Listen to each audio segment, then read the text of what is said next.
Di sini saya akan mempresentasikan analisis perancangan berbasis objek dari PT Abadi Jaya. Yang pertama itu anggota kelompok kita ya terdiri dari ketua kita yaitu Dea Nugroho, anggota Sandi Kurniawan, Petrus Patria, dan Paulus Patrio. Pertama-tama kita dari definisi perusahaan dulu. PT Abadi Jaya merupakan perusahaan yang menciptakan produk berkualitas internasional dengan harga yang ekonomis. Dengan berkembangnya teknologi tentunya pesaing semakin ketat dan membuat permintaan konsumen semakin beragam. Adapun penelitian ini untuk melihat pengaruh diversifikasi produk, kebijakan harga, dan pendeklanan dalam peningkatan volume penjualan. Dan penelitian ini bertujuan untuk mengetahui uji hipotesis menggunakan uji kualitatif dan uji kuantitatif, penentuan variabel, dan membuat perusahaan berupaya untuk meyakinkan terhadap produk perusahaan. Dan yang selanjutnya PT Abadi Jaya merupakan berupaya untuk sekuat mungkin membuat strategi yang menarik dan untuk meyakinkan perusahaan di muka masyarakat.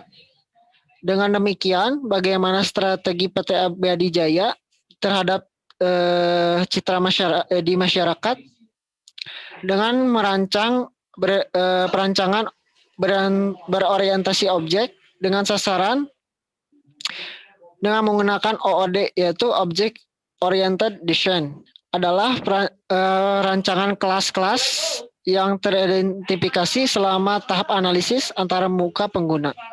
Dan rencana umum pengadaan atau RUP adalah daftar perancangan pengadaan barang atau jasa yang dilaksanakan oleh kementerian juga lembaga hukum, merupakan metode analisis proses bisnis yang memodelkan notasi tertentu. Yang selanjutnya itu identifikasi masalah berdasarkan latar belakang yang telah kita identifikasi. Yang pertama itu kepuasan konsumen itu merupakan faktor penentu dalam keberhasilan sebuah perusahaan. Jadi gini, tentunya jika konsumen kita merasa puas, dapat dianggap perusahaan itu berhasil untuk menjadi perusahaan yang bagus gitu di muka umum atau di muka masyarakat. Yang selanjutnya, kualitas produk sabun menurun dapat mempengaruhi tingkat kepuasan konsumen. Jadi jika produk kita turun, jadi kepuasan masyarakat itu berkurang dan akhirnya berpindah produk lain. Yang selanjutnya, harga produk sabun kita meningkat dapat juga menurunkan kepuasan oleh konsumen. Jadi gini, kalau harga produk itu tuh mahal, tentunya konsumen yang menggunakannya juga akan menurun dan beralih juga ke perusahaan lain. Yang selanjutnya adalah tujuan dan manfaat dari proyek ini. Proyek ini untuk tentunya untuk mengetahui add value ya, dan perusahaan kami ini meningkatkan kualitasnya tentunya dengan membagi informasi dan juga agar mendapatkan masukan dan kritikan dari masyarakat. Dan selanjutnya itu manfaat proyek. Pengertian manfaat proyek kita ambil dari Gittinger tahun 1986, memberikan definisi secara sederhana mengenai biaya dan manfaat pengeluaran atau pengorbanan yang dapat menimbulkan pengurangan terhadap tujuan atau manfaat yang diterima. Sedangkan manfaat adalah segala sesuatu yang menentukan yang membantu sebuah tujuan. Selanjutnya proses bisnis dan akan dijelaskan oleh rekan saya selanjutnya yaitu Paulus. Oke, untuk proses bisnis, yang pertama ada list kebutuhan barang. Nanti di sini bagian warehouse membuat invoice, berubah menjadi list kebutuhan barang untuk dipesan ke bagian purchasing untuk melakukan pembayaran. Dan yang kedua, melakukan pembelian barang sesuai list. Nanti setelah warehouse mengirimkan invoice ordernya, bagian purchasing melakukan pembayaran untuk memproses barangnya sesuai dengan list yang tadi. Yang ketiga, melakukan pembayaran. Bagian purchasing melakukan pembayaran terhadap pasar yang ditentukan dan sesuai yang pesanan pada invoice yang diorder tersebut di dalam list. Yang keempat, mendata barang atau memverifikasi item. Setelah sesampainya di tempat bagian warehouse, kita mengecek kembali barang yang telah dipesan, apakah sesuai invoice order yang tertera atau tidak, agar tidak ada kesalahpahaman dalam pengelolaan nantinya. Untuk yang kelima, lakukan penyeleksian supplier. Setelah didata bagian supervisor, kita menentukan supplier yang benar dan baik dengan cara kita seleksi. Dan kita akan mengambil yang terbaiknya. Yang keenam, verifikasi supplier yang telah diseleksi. Setelah kita menseleksi supplier yang terpilih, wajib berkomitmen untuk siap sedia mendistribusikan produk ke bagian produksi. Untuk yang ketujuh, kita melakukan pengolahan barang. Setelah barang yang sudah diberikan ke bagian produksi, barang tersebut kita olah dengan sebaik mungkin agar kita tidak mengecewakan customer. Untuk yang kedelapan, kita menentukan harga barang. Setelah barang ini jadi, tahap selanjutnya adalah kita menentukan harga yang sesuai dengan penjual dan dari produk tersebut. Untuk yang kesembilan, distribusi barang. Setelah barang itu sudah ada nilainya dan harganya sudah sesuai dan siap distribusikan ke pihak pelanggan, dan kita akan mengatakan sesuai jadwal pesanannya. Untuk yang ke-10, mengirim ke customer. Setelah itu, barang siap kita kirim ke pelanggan dan siap melakukan transaksi. Untuk yang 11, melakukan transaksi jual beli kepada pelanggan. Setelah barang tersebut diterima dan sesuai kesepakatan transaksi, maka barang tersebut siap dipakai oleh customer. Elaboration merupakan tahapan untuk melakukan desain secara lengkap. Hal ini berdasarkan hasil analisis pada tahap inspection. Aktivitas yang dilakukan pada tahap ini antara lain mencakup pembuatan desain arsitektur, subsistem, desain komponen sistem, desain format data, desain database, desain user interface, modelan diagram UML, sequence class, komponen development, dan pembuatan dokumentasi. Transition merupakan tahap untuk menyerahkan sistem aplikasi kepada user, yang pada umumnya mencakup pelatihan dan beta testing di aplikasi tersebut. Construction merupakan tahap untuk mengimplementasikan hasil desain tersebut dan melakukan pengujian hasil implementasi.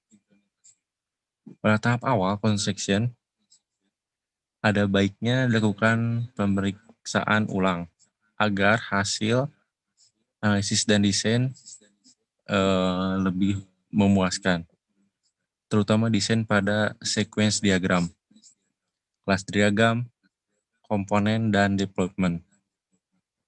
Apabila desain yang dibuat telah sesuai dengan analisis sistem, maka implementasi dengan bahasa pemrograman tertentu dapat dilakukan.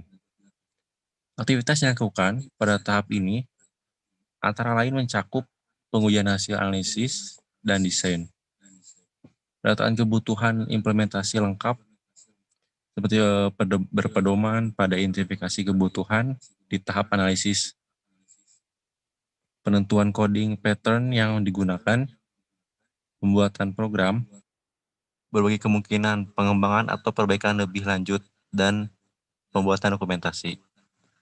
Untuk slide selanjutnya akan dijelaskan oleh teman saya Petrus Patria. Oke, untuk selanjutnya bagian diagram use case. Di sini ada arsitektur atau aktor dibagi menjadi 3, yaitu tambah data, edit data, dan cetak jadwal. Lalu yang kedua, akte atau aktor juga, yaitu bagi 2, yaitu create jadwal dan create report. Lalu yang ketiga, pelanggan, yaitu bagi 2, melihat item dan order item. Definisi use case PT Abadi Jaya. Di sini ada use case tambah data pegawai. Deskripsinya yaitu use case yang berfungsi untuk menambah data pegawai bila terjadi penambahan pegawai baru. Yang kedua, edit data pegawai. Deskripsinya yaitu use case yang berfungsi untuk mengubah data pegawai. Terus yang ketiga, hapus data pegawai. Deskripsinya yaitu use case yang berfungsi untuk menghapus data pegawai terjadi jika pegawai tersebut sudah tidak aktif lagi atau sudah tidak bekerja lagi. Data tersebut tidak dihapus begitu saja, tetapi disimpan ke dalam database. Lalu yang keempat, cari data pegawai. Use case yang berfungsi untuk mencari data pegawai. Lalu yang kelima, create jadwal pegawai. Deskripsinya use case yang berfungsi untuk membuat jadwal baru pegawai. Terus yang keenam, mencetak jadwal pegawai. Deskripsinya use case yang berfungsi untuk mencetak jadwal pegawai ke dalam printout atau kertas. Terus yang ketujuh, memilih jadwal pegawai. Deskripsinya yaitu use case yang berfungsi untuk memilih jadwal pegawai. Diagram kelas perancangan perusahaan. Di sini ada admin dibagi menjadi 4, yaitu update, add user, reporting, upload info. Terus di customer dibagi lagi menjadi 4, yaitu order item, see item, change data, delete user. Terus yang terakhir, owner dibagi lagi menjadi 4, yaitu see info, reporting, change data, delete user. Lalu yang selanjutnya akan dijelaskan oleh Dean. Ya, untuk prototype software ya, nanti ini akan berkelanjutan di aplikasi PT Abadi Jaya, yaitu Aja website. Di sini fiturnya yaitu yang gambar X itu diisi foto. Nanti di situ foto, terus bawahnya adalah nama, terus ada jabatan, ada usia juga, terus ada pangkat di situ ya, kayak senior job, nanti ada mungkin junior gitunya ya. Terus yang bawahnya lagi itu multi talent tuh, jadi dia bisa, si pegawai ini bisa ngapain aja gitu. Misalkan di bagian ini dia bisa, di bagian back office bisa, jadi merangkap gitu intinya ya.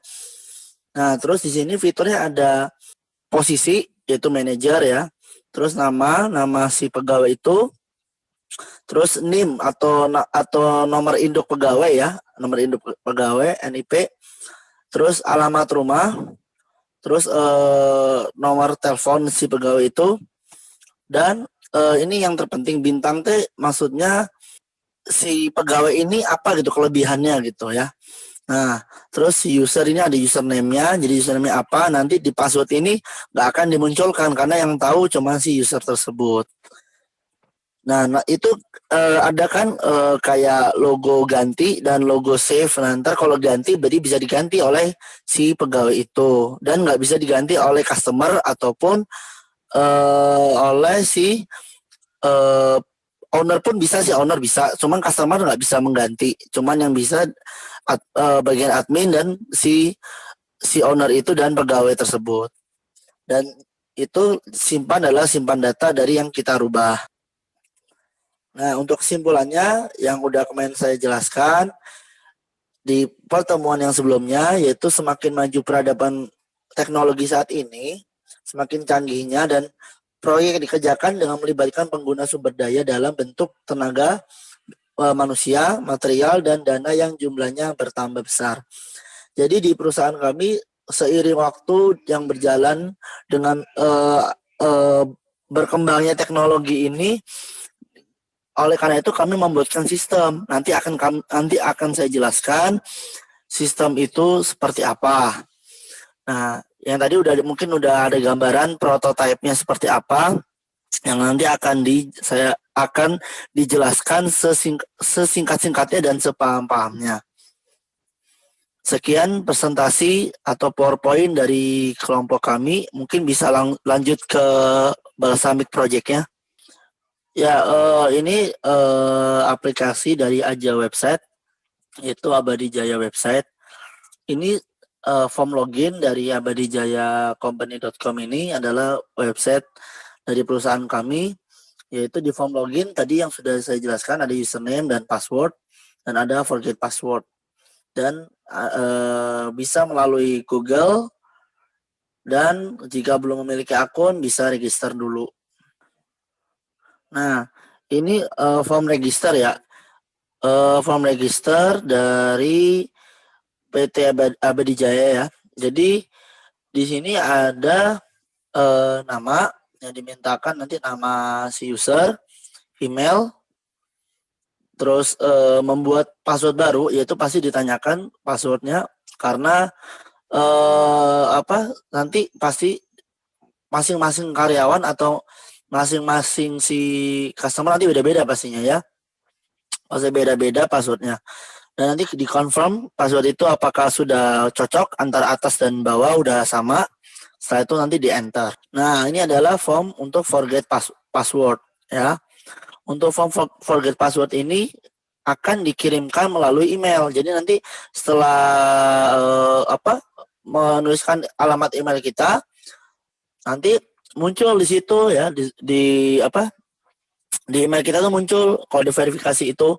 Nanti ketika udah dimasukkan kode verifikasi itu di email, udah beres, udah oke, langsung masuk ke menu dashboard. Nah, selanjutnya menu dashboard. Nah, ini adalah menu dashboard pada PT Abadijaya Company. Di sini ada sejarah perusahaan yang akan dikelompokkan ya nantinya. Ada data karyawan, ada katalog produk, ada order nota, dan juga ada kontak us. Nah, nanti ini di sejarah perusahaan ini itu berisi tentang mungkin sejarah perusahaan kami berdiri itu seperti apa dan latar belakangnya seperti apa yang tadi udah dijelaskan di PowerPoint. Dan data karyawan itu yaitu karyawan di PT Abadijaya itu, dari mulai manajer sampai staff-staffnya. Terus katalog produk yang kita jual tuh apa aja misalnya gitu ya. Terus order nota yaitu faktur atau bukti transaksinya itu seperti apa. Misalkan kita mau memesan, karena PT Abadijaya ini tentang sabun, berarti tentang sabun. Nah, berarti gimana caranya supaya simple. Nah, nanti ada form transaksinya. Nah, ini adalah sejarah perusahaan. Nah, sejarah perusahaan ini yang berisi tadi yang udah dijelaskan di PowerPoint ya. Mungkin saya nggak usah memperjelaskan lagi. Ini intinya tentang sejarah perusahaan. Nah, ini adalah perusahaan sejenisnya. Ini mungkin seperti gini, di perusahaan kami itu punya pesaing yang mungkin sama, jenisnya sama, tentang sabun juga, tapi ini lebih ke sabun cuci piring. Jadi ini lebih skalanya mungkin lebih ke industri rumah tangga, yaitu tentang cuci piring, jadi kayak model sabun buat cuci piring. Nah, ini proses bisnisnya. Proses bisnisnya yaitu dari tadi yang udah dijelaskan, bagian supplier, cek stok barang, sampai hingga terima ke customer. Nah, ini data karyawan.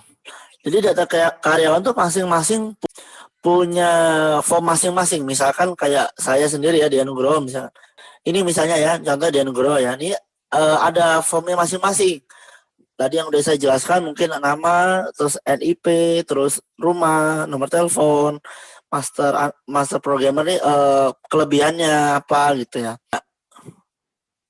Nah, misalkan tadi nih. Nah, tadi kan misalkan bagian karyawan ingin mengganti data atau mengganti apa format dalam di dalam form tersebut. Nah, ada info seperti ini. Misalkan sudah diklik tadi kan ganti, apakah Anda ingin mengganti data Anda? Nah, pasti ada pernyataan seperti ini karena untuk meyakinkan lagi apakah data Anda ingin diganti, karena jika tidak atau jika no, maka data itu akan dikembalikan seperti semula, akan persis data yang awal sebelum dirubah.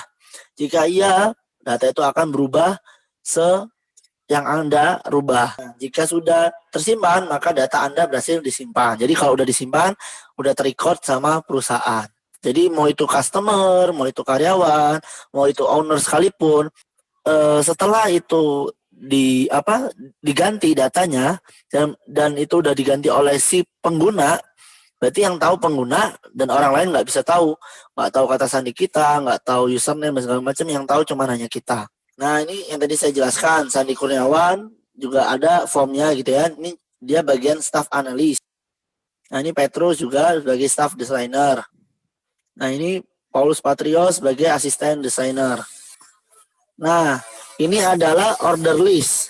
Nah, order list ini berisi tentang ID user, tentang username. Nah, jadi gini, nanti ketika si user itu menulis ID usernya, maka langsung otomatis muncul username, address, dan nomor HP.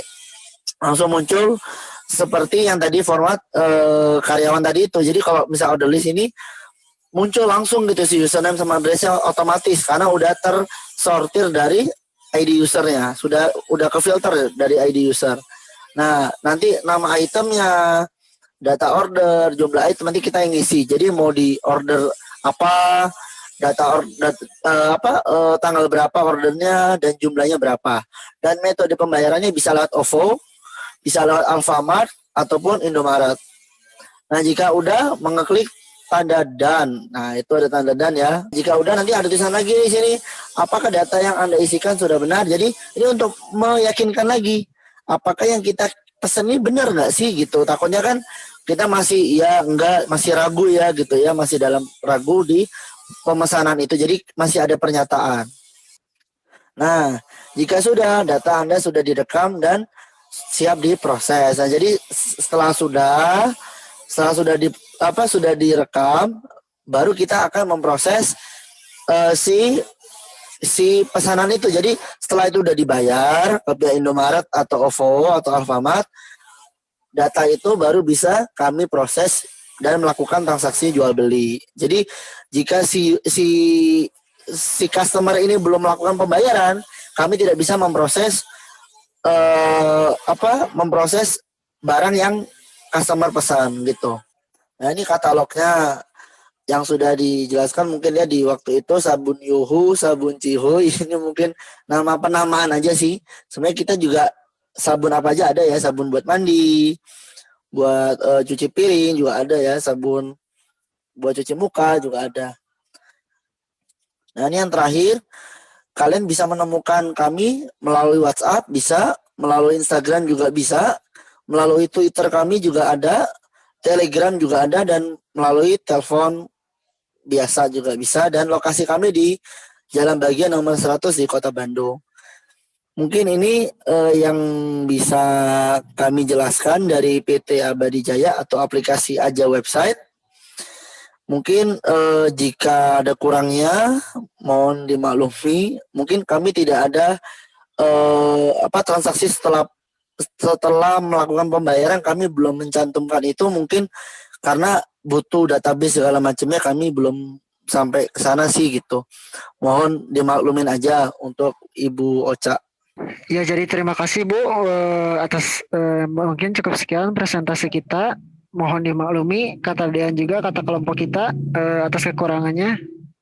Mungkin cukup sekian dari saya segitu. Ibu atas tugas yang diberikan, mungkin ini yang bisa saya beri, Bu. Semoga Ibu mengerti apa yang saya presentasikan, Bu. Terima kasih. Sekian. Dari kelompok, Assalamualaikum ya. warahmatullahi wabarakatuh.